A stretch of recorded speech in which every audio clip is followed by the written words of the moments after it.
بسم اللہ الرحمن الرحیم۔ شرح تہذیب کا دوسرا باب ہے مقدمہ، سبق نمبر 8 میں خوش آمدید۔ آج کے سبق میں ہم لفظ معقول کی وجہ پڑھیں گے۔ عبارت دیکھ لیں، ترجمہ کرتے ہیں اور آخر میں اس کی تشریح کرتے ہیں۔ ای النظر توجہ النفس نحو الامر المعلوم لتحصیل امر غیر معلوم وفی العدول عن اللفظ المعلوم للمعقول فوائد منها التحرز عن استعمال اللفظ المشترك في التعريف ومنها التنبيه على أن الفكر إنما يجري في المعقولات أي الأمور الكلية الحاصلة في العقل دون الأمور الجزئية فإن الجزئي لا يكون كاسبا ولا مكتسبا ومنها رعاية السجع۔ ترجمہ دیکھ لیں۔ ہوا یعنی نظر، نفس کو متوجہ کرنا ہے امر معلوم کی طرف تاکہ امر غیر معلوم کو حاصل کیا جا سکے، اور لفظ معلوم سے لفظ معقول کی طرف پھرنے میں کئی فائدے ہیں۔ ان میں سے ایک فائدہ ہے لفظ مشترک کے استعمال سے بچنا ہے تعریف میں، اور اس میں سے ایک فائدہ یہ ہے کہ تنبیہ کرنا اس بات پر کہ فکر وہ جاری ہوتی ہے معقولات یعنی امور کلیہ میں جو کہ حاصل ہوتے ہیں عقل میں، نہ کہ امور جزیہ میں، اس لیے کہ جزی نہ تو وہ کاسب بنتی ہے اور نہ ہی اس کو مکتسب یعنی حاصل کیا جاتا ہے، اور اس میں سزا بندی کی رعایت ہے۔ عبارت ہو چکی ہے، ترجمہ ہو چکا ہے، اب چلتے ہیں اس کی تشریح کی طرف۔ دیکھیں، پہلی بات تو یہاں پر اب یہ سمجھیں کہ یہ جو ہوا ہے، ہوا سے مراد کیا ہے، تو یہ مرجع واضح کر دیا کہ ہوا سے مراد ہے نظر، ایک بات۔ اور اب اس کے بعد آپ آگے دیکھیں ملاحظہ، ملاحظہ کا کیا مطلب ہے، تو یہ حضرت نے بتا دیا متوجہ کرنا، تو توجہ یہ ملاحظہ کا وضاحت کر دی ہے کہ جو ملاحظہ ہے اس کا مطلب ہے متوجہ کرنا۔ اچھا، اب اس کے بعد جو آگے ہے النفس، یہ فاعل ہے توجہ کا، تو گویا کہ یہاں پر اضافت الی الفاعل ہے توجہ النفسی، اور یہاں پر جو ہے نا ملاحظۃ المعقولی، یہ اضافت الی المفعول ہے۔ تو اصل میں نا یہاں پر یہ ہے ای، آپ بے شک ملاحظہ کر لیں تاکہ بات سمجھنی آسان ہو جائے، ملاحظۃ النفس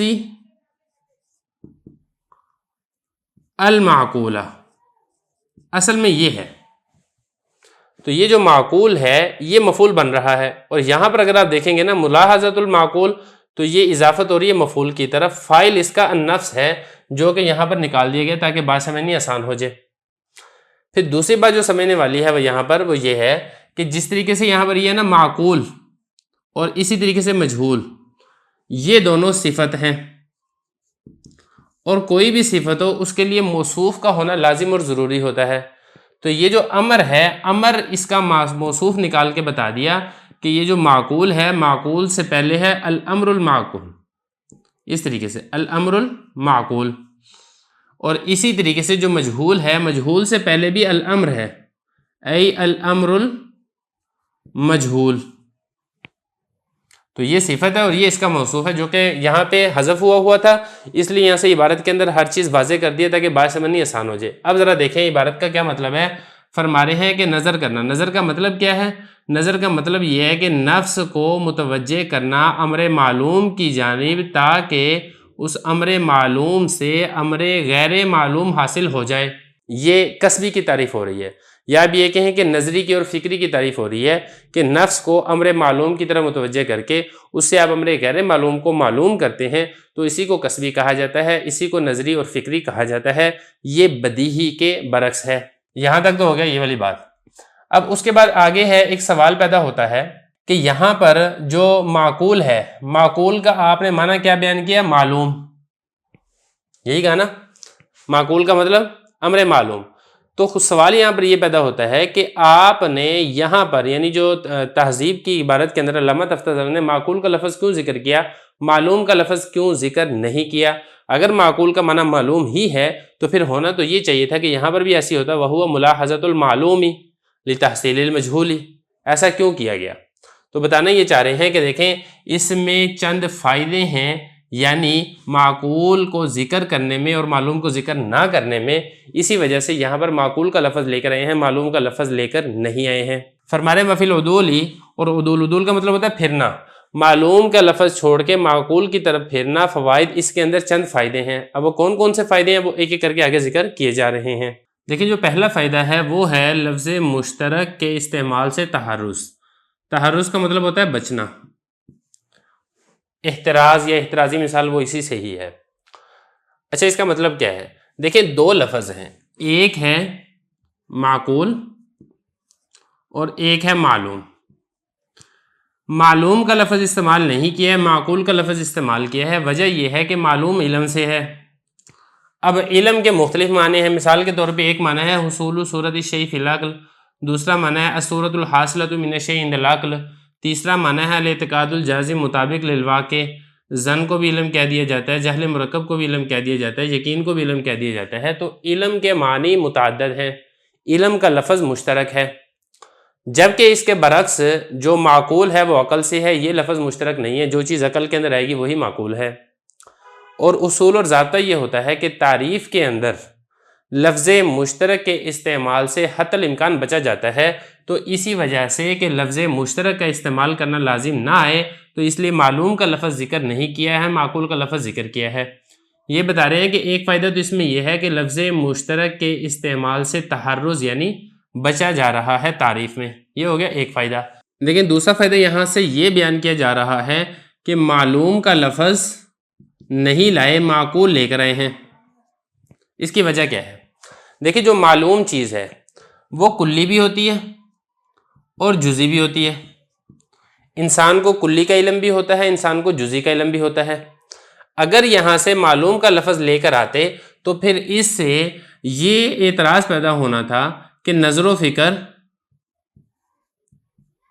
کلی میں بھی ہوتا ہے اور جزئی میں بھی ہوتا ہے، کیونکہ امور معلومات تو دونوں ہیں۔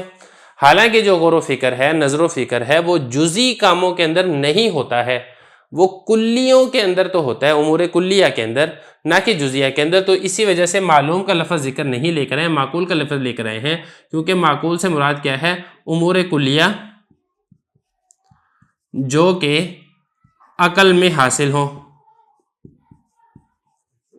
تو خلاصہ کلام یہ ہے کہ معقول کے اندر امور کلی ہیں، جزئی نہیں ہیں، لیکن معلوم کے اندر کلی بھی ہیں اور جزئی بھی ہیں، اور غور و فکر امور کلی میں ہوتا ہے، جزئی میں نہیں ہوتا ہے۔ تو اس وجہ سے معلوم کا لفظ ذکر نہیں کیا ہے، معقول کا لفظ ذکر کیا ہے۔ وَمِنْهَا تنبیہ، اور اس میں اس بات پر بھی تنبیہ ہے کہ نظر و فکر جو ہے، غور و فکر جو کیا جاتا ہے، یہ تو جاری ہوتا ہے معقولات میں۔ معقولات سے مراد کیا ہے؟ ای الامور الکلیہ الحاصلہ فی العقل، یعنی وہ کلی امور جو کہ عقل کے اندر حاصل ہوتے ہیں، نہ کہ امور جزیہ، فائنل جزئی۔ آپ نے یہ کہا تھا کہ نظر و فکر امور کلیہ میں ہوتی ہے، امور جزیہ میں نہیں ہوتی ہے، تو سوال یہاں پر یہ پیدا ہوتا ہے کہ غور و فکر جزئی کے اندر کیوں نہیں کر سکتے ہیں؟ دیکھیں یہاں سے اسی کا جواب دیا جا رہا ہے کہ جزئی کے اندر غور و فکر اس لیے نہیں ہو سکتا ہے کہ جزئی نہ تو کاسب ہوتی ہے نہ ہی مکتسب ہوتی ہے۔ اب اس کا مطلب کیا ہے؟ پہلے آپ سمجھ لیے کہ غور و فکر ہوتا کیوں ہے۔ غور و فکر اس لیے ہوتا ہے کہ ایک چیز آپ کو معلوم ہوتی ہے تو آپ اس معلوم چیز میں غور و فکر کر کے نامعلوم چیز کو معلوم کر لیتے ہیں، جبکہ جزئی کے اندر ایسا نہیں ہو سکتا۔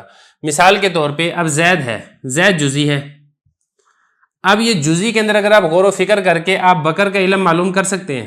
نہیں کر سکتے۔ اسی طریقے سے خالد کو معلوم کر سکتے ہیں؟ نہیں کر سکتے ہیں۔ تو جزئی جو ہے وہ کاسب نہیں ہوتی ہے۔ کاسب کا مطلب کسب کرنے والا، کوشش کرنے والا، کہ جزئی کی مدد سے آپ دوسری جزئی کو معلوم کر لیں، ایسا نہیں ہے۔ اور اسی طریقے سے جزئی مکتسب بھی نہیں ہوتی ہے کہ اب یہ جو زید ہے یہ جزئی ہے، اس جزئی کی مدد سے آپ زید کا ہی علم حاصل کر لیں، ایسا نہیں ہے۔ اب یہاں پہ سوال یہ پیدا ہوگا کہ زید کا علم تو معلوم ہو جاتا ہے کہ زید زید ہے، یعنی زید حیوان ناطق ہے۔ تو دیکھیں جو جزئی کی مدد سے اس کا اپنا علم معلوم ہوتا ہے، اس کا اپنا ہمیں علم حاصل ہوتا ہے، وہ جزئی کو جزئی ہونے کی وجہ سے حاصل نہیں ہوتا ہے، بلکہ اس کے اندر ایک کلی بھی یہاں پہ موجود ہے، حیوان ناطق، اس کلی کی مدد سے ہی جزئی کا علم حاصل ہوتا ہے۔ تو خلاصہ کلام یہ ہے کہ جزئی نہ تو کاسب ہوتی ہے نہ ہی مکتسب ہوتی ہے۔